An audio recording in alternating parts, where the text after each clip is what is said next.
A 28-year-old shooter fatally shot 3 children and 3 adults at a private school in Nashville in the United States. Police say the shooter had drawn detailed maps of the school, including entry points for the building, and left behind an alleged manifesto.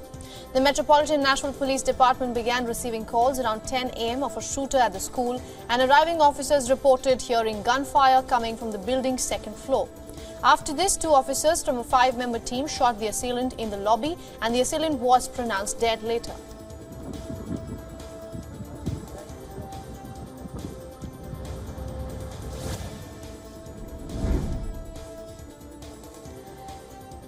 Chancellor Olaf Scholz confirmed that Germany has delivered 18 Leopard 2 tanks to Ukraine and is still preparing to deliver more tanks. The German Chancellor made this announcement during a news conference with his Dutch counterpart while in the Netherlands. Together with Sweden and Portugal, Leopard 2 tanks have been promised to Ukraine, and 4 more tanks than originally planned were delivered. Leopard 1 tanks are also set to be delivered but are currently under repair in Germany. The financing of the tank repairs is being provided by Germany, Denmark and the Netherlands.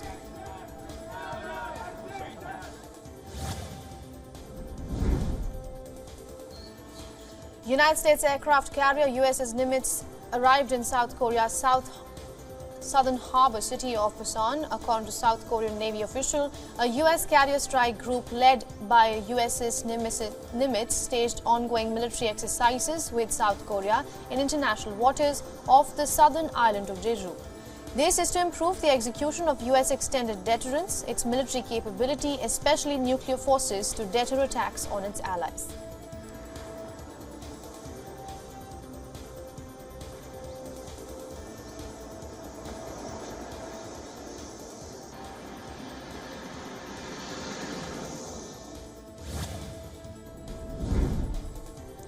According to North Korean state media reports, Kim Jong-un has called for scaling up the production of weapons-grade nuclear material to grow the country's arsenal.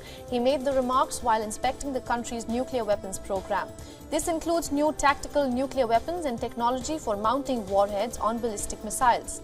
North Korea has been ramping up military tests, firing short-range ballistic missiles, and conducting nuclear counter-attack simulations. Pyongyang's leader said that North Korea should be ready to use nuclear weapons at any given time.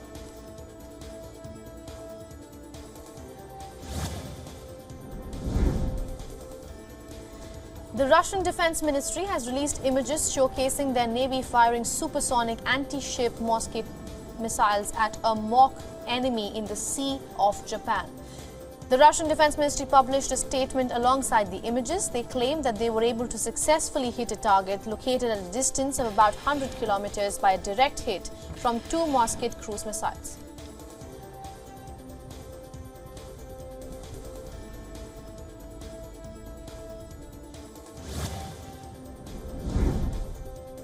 Venezuelan teachers took to the streets of Caracas to demand better salaries. In the capital city, protesters holding signs and chanting slogans marched to the Education Ministry building.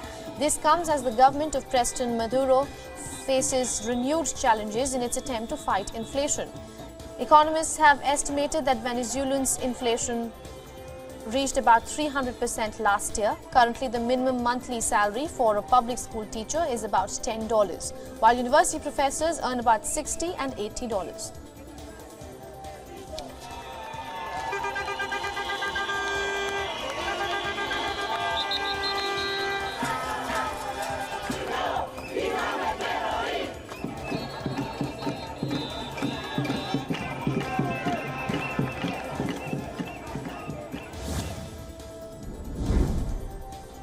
The demonstrations in Kenya's capital of Nairobi turned into tribal clashes on Monday as various groups of people charged at each other, throwing stones and using metal sheets as shields. In the western city of Kisumu, the Kenyan police fired tear gas and water cannons at stone-throwing supporters of opposition leader Raila Odinga on Monday.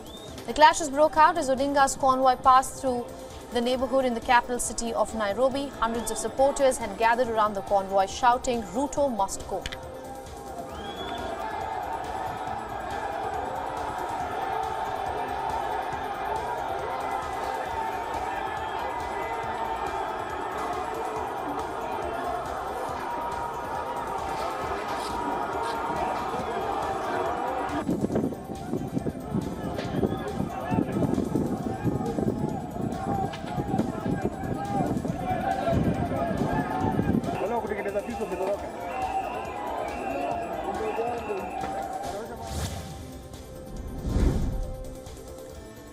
United Nations-backed human rights experts have said that there is an evidence that crimes against humanity have been committed against Libyans and migrants in Libya, including women being forced into sexual slavery.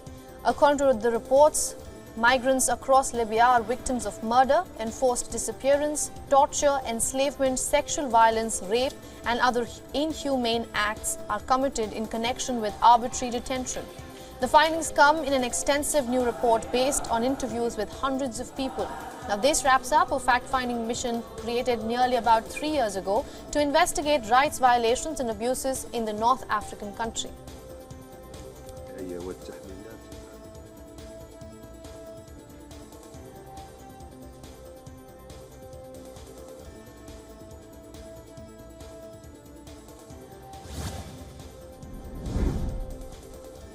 A freight train carrying iron ore derailed in California's desert on Monday. 2 locomotives consisting of 55 rail cars went off their rails at the National Reserve. Although iron ore spilled into the adjacent area, representatives of Union Pacific stated that no hazardous substance was present on both trains. This is the latest incident following a recent deconcerting trend of industrial disasters in the United States.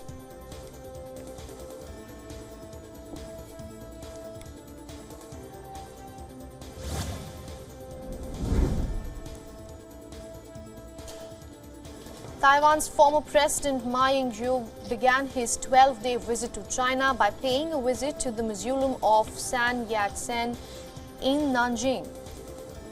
Yat-sen is considered to be the founding father of both Taiwan and China. Addressing a gathering at the memorial, Ma proclaimed that both sides must pursue a policy of peace, otherwise neither would have a future.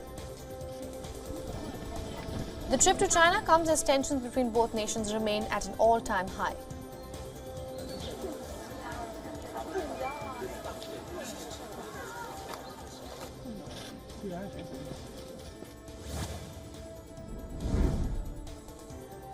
At least 20 people have died after a fully boarded bus overturned and burst into flames in southwestern Saudi Arabia. The accident has also left 29 others injured. The bus's brakes are said to have failed while it was traveling in the province near the border with Yemen. This tragedy comes with the first week of Ramadan ensuing, leading to many Muslims traveling across the country to observe the nightly fast during this holy month.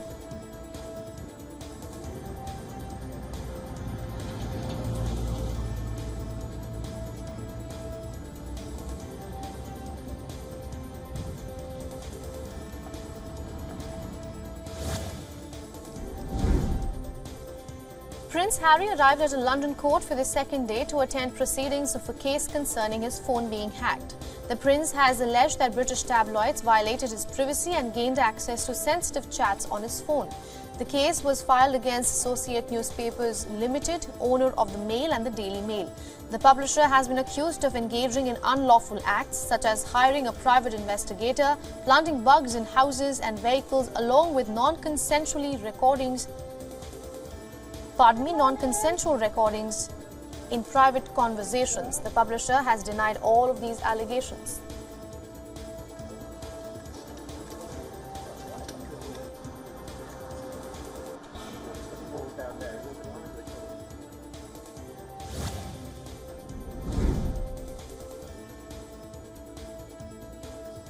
Heavy rains in northeastern Brazil have created giant erosion gullies nearly about 230 feet deep and 1,640 feet long. Although a recurrent problem in the region, the amount of rain in the last days aggravated the phenomena.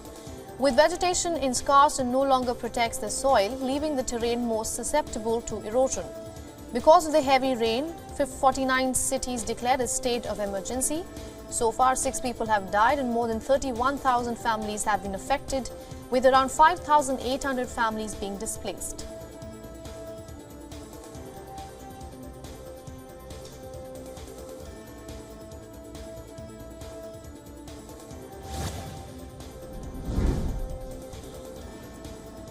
Firefighters battled a wildfire in eastern Spain fueled by winds and dry weather. Spain's first major wildfire of the year swept through woodlands and the regions over the past 5 days, forcing around 1,500 people to leave their homes. Firefighters from the region and from the military emergency unit joined forces with other emergency services to protect the urban areas and the natural parks. Spain's Prime Minister said that unseasonably warm weather was a consequence of climate change, and Spain is experiencing a long-term drought after 3 years of below-average rainfall.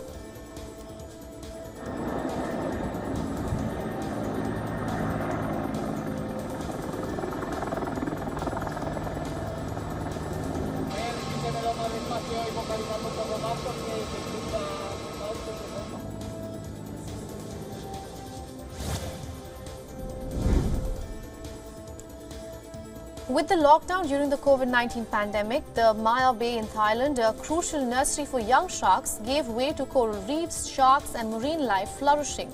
However, as tourists return, although better for revenue, proved to be detrimental for marine life. With increasing pressure to keep the bay open, the authorities decided to come to a compromise. In order not to disturb the baby sharks, tourists are not allowed to venture out into the water past their knees. The boats that bring visitors to Maya Bay now have to dock on the other side of the island to avoid damaging coral reefs. Only about 375 visitors are allowed per hour.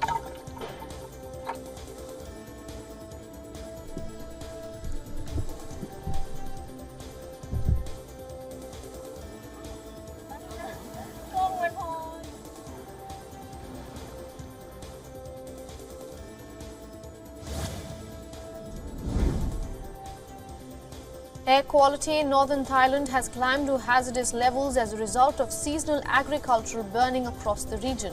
Local media reported that 4,115 hotspots were detected in northern Thailand in the past 24 hours. Parts of the country hit an air quality index reading 582, making it 124.9 times above a recommended limit given by the World Health Organization. In response, Thailand's Prime Minister has mobilized the country's relevant agencies to reduce the impact on Thai public. This includes enforcing the law to punish perpetrators of forest burning that causes wildfires.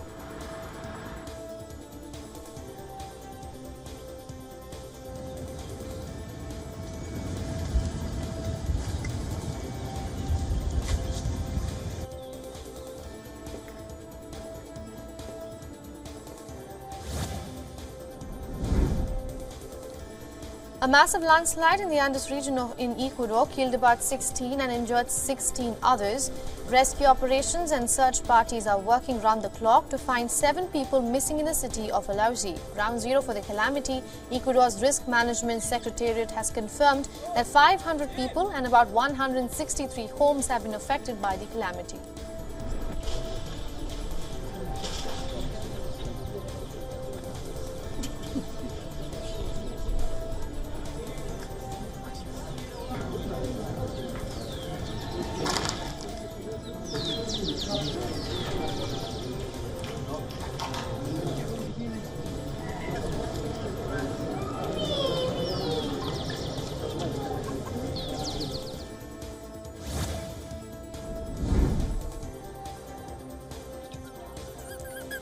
Ranger rescued juvenile dolphin is thriving and socializing with other dolphins at Dolphin Research Center in US's Florida Keys. The orphaned male named Ranger was rescued in June of 2021 after being discovered stranded in waters near Texas. He was found near his dead mother. Vice President of Animal Care and Training at the DBC said that after Ranger was shifted to the Dolphin Center, he has fully adapted into a new family. She added that he has buddies that plays with him all the time.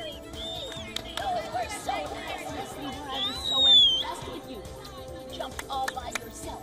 Come on up, Boogie! Yeah! Go, Ranger, go! Woo! Good boy!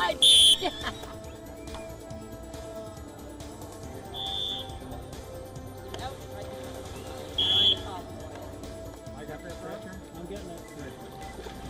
Good boy. I know, we didn't know.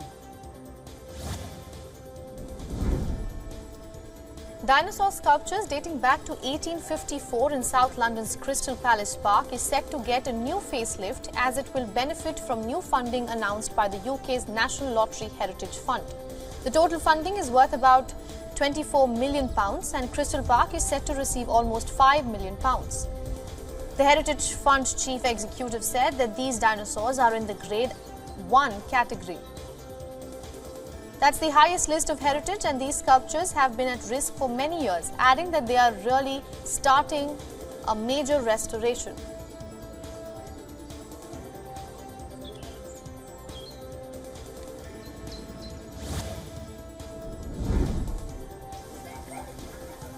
An Afghan child who was separated from her parents in 2021 was reunited with her family on March 27th. The girl, Aliza, was separated during the US withdrawal from Afghanistan in August of 2021. A blast at Kabul airport killed her parents and she was taken to Doha by a teenager, where she was living in an orphan care center. Officials traced her relatives and confirmed them through DNA testing. Aliza's 2 sisters, brothers and her whole family came to reunite with her on Monday. They hope to head to the United States or UK after a week.